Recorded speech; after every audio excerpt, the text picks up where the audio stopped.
यार कुछ भी कहो, पहाड़ों में जाने की बात ही अलग होती है। तुम्हें प्यार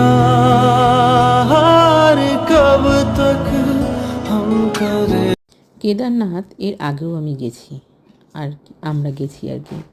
কিন্তু এবারে গিয়ে কেদারনাথে যে বড় একটা ধাক্কা খেয়েছি, জানি না কেন খেলাম, কেন এরকম হলো আমাদের সাথে আমি সত্যিই বুঝতে পারছি না, বোঝার বাইরে। যাই হোক, মানে জীবন থেকে একটা খুব বড় স্মৃতি, আমার জীবন থেকে অনেক কিছু ভালো ভালো স্মৃতি আমার জীবন থেকে হারিয়ে গেল,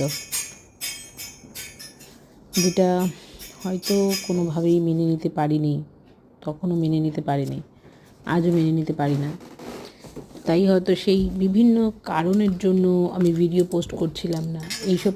সেটা তো পুরো কেদারনাথে পুরো উত্তরাখণ্ড সিরিজটা দেখলেই হয়তো তোমরা বুঝতে পারবে, আস্তে আস্তে আসছে।